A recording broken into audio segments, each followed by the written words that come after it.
हरिः ओम। सप्तदशः सर्गः। श्री राम का राजपथ की शोभा देखते और सुहृदों की बातें सुनते हुए पिता के भवन में प्रवेश।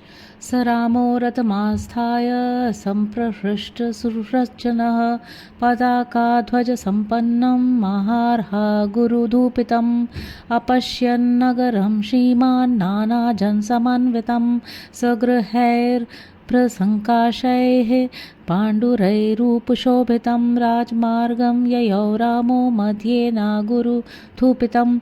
इस प्रकार श्रीमान रामचंद्र जी अपने सुहृदों को आनंद प्रदान करते हुए रथ पर बैठे राजमार्ग के बीच से चले जा रहे थे। उन्होंने देखा सारा नगर ध्वजा और पताकाओं से सुशोभित हो रहा है। चारों ओर बहुमूल्य अगुरु नामक धूप की सुगंध छा रही है और सब ओर असंख्य मनुष्यों की भीड़ दिखाई देती है। वह राजमार्ग श्वेत बादलों के समान उज्ज्वल भव्य भवनों से सुशोभित तथा अगुरु की सुगंध से व्याप्त हो रहा था।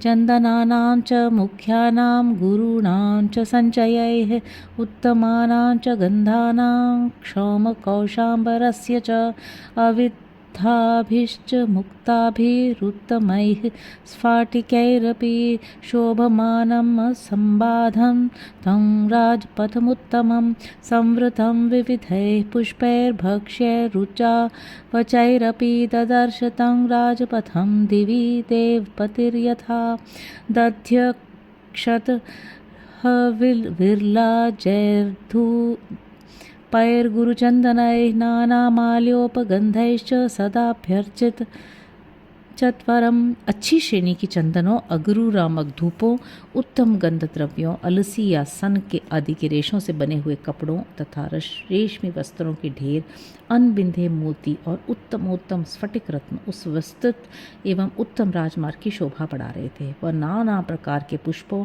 तथा भांति भांति के भक्ष्य पदार्थों से भरा हुआ था।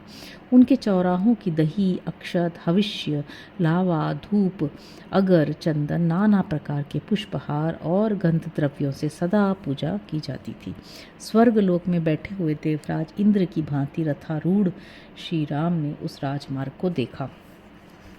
आशीर्वादान् बहून् शृण्वन् सुहृद्भिः समुदीरितान् यथार्हं चापि संपूज्य सर्वानेव नरान् ययौ। वे अपने सुहृदों के मुख से कहे गए बहुत से आशीर्वादों को सुनते तथा यथा योग्य उन सब लोगों का सम्मान करते हुए चले जा रहे थे। पितामहैराचरितं तथैव प्रपितामहैः अद्योपादाय तं मार्गम् भिषिक्तोनुपालय। उनके हितैषी सुहृद कहते थे, रघुनंदन, तुम्हारे पितामह और प्रपितामह, दादे और परदादे जिस पर चलते आए हैं, आज उसी मार्ग को ग्रहण करके युवराज पद पर अभिषिक्त हो। आप हम सब लोगों का निरंतर पालन करें। यथा स्म पोषिता पित्रा यथा सर्वैः पितामहैः ततः सुखतरम सर्वे रामे वत्स्याम राजनी। फिर आपस में कहने लगे, भाइयों, श्री राम के पिता तथा समस्त पितामहों द्वारा जिस प्रकार हम लोगों का पालन पोषण हुआ है, श्री राम के राजा होने पर हम उससे भी अधिक सुखी रहेंगे। अलमद्य हि भुक्तेन परमार्थैरलंचनः यदि पश्याम निर्यान्तं रामं राज्ये प्रतिष्ठितम्। यदि हम राज्य पर प्रतिष्ठित हुए श्री राम को पिता के घर से निकलते हुए देख लें, यदि राजा राम का दर्शन कर लें, तो अब हमें इहलोक के भोग और परमार्थ स्वरूप मोक्ष लेकर क्या करना है। ततो हि नः प्रियतरं नान्यत् किंचित भविष्यति यथाभिषेको रामस्य राज्ये नामित तेजसः। अमित तेजस्वी श्री राम का यदि राज्य पर अभिषेक हो जाए तो हमारे लिए जैसा प्रियतर कार्य होगा, उससे बढ़कर दूसरा कोई परम प्रिय कार्य नहीं होगा। एताश्चान्याश्च सुहृदा मुदासीन शुभा कथा आत्मसंपूजनी शृण्वन् ययौ रामो महापथम्। सुहृदों के मुंह से निकली हुई ये तथा और भी कई तरह की अपनी प्रशंसा से संबंध रखने वाले सुंदर बातें सुनते हुए श्री रामचंद्र जी राजपथ पर बढ़े चले जा रहे थे। न हि तस्मान्नं मह कश्चित् चक्षुषीवा नरोत्तमात् नरशक्रोत्य पाकृष्टुमतिक्रान्तेऽपि राघवे। जो श्री राम की ओर एक बार देख लेता वह उन्हें देखता ही रह जाता। श्री रघुनाथ जी के दूर चले जाने पर भी कोई उन पुरुषोत्तम की ओर से अपना मन या दृष्टि नहीं हटा पाता था। यश्च रामं न पश्येत्तु यं च रामो न पश्यति निन्दितः सर्वलोकेषु स्वात्माप्येनं विगर्हते। उस समय जो श्री राम को नहीं देखता और जिसे श्री राम नहीं देख लेते वह समस्त लोकों में निंदित समझा जाता था तथा स्वयं उसकी अंतरात्मा भी उसे धिक्कारती थी। सर्वेषु सहि धर्मात्मा वर्णानां कुरुते दयां चतुर्णां हि वयस्थानां तेन ते तमनुव्रताः। धर्मात्मा श्री राम चारों वर्णों के सभी मनुष्यों पर उनकी अवस्था के अनुरूप दान करते थे, इसलिए वे सभी उनके भक्त थे।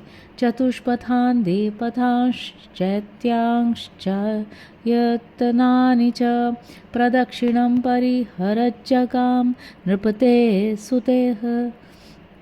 सुतः। राजकुमार श्री राम चौराहों, देव मार्गों, चैत्य वृक्षों तथा देव मंदिरों को अपने दाहिने छोड़ते हुए आगे बढ़ रहे थे।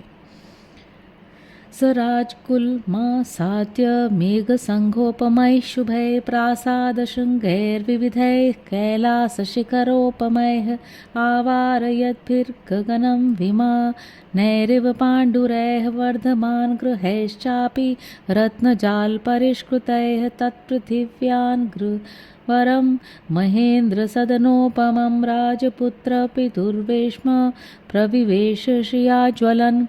राजा दशरथ का भवन मेघ समूहों के समान शोभा पाने वाला सुंदर, अनेक रूप रंग वाले कैलाश शिखर के समान उज्ज्वल प्रासाद शिखरों अट्टालिकाओं से सुशोभित था। उसमें रत्नों की जाली से विभूषित तथा विमानाकार क्रीड़ाघर भी बने हुए थे जो अपनी श्वेत आभा से प्रकाशित होते थे। वे अपनी ऊंचाइयों से आकाश को भी लांघते हुए से प्रतीत होते थे। ऐसे गृहों से युक्त वह श्रेष्ठ भवन इस भूतल पर इंद्र सदन के समान शोभा पाता था। उस राजभवन के पास पहुंचकर अपनी शोभा से प्रकाशित होने वाले राजकुमार श्री राम ने पिता के महल में प्रवेश किया।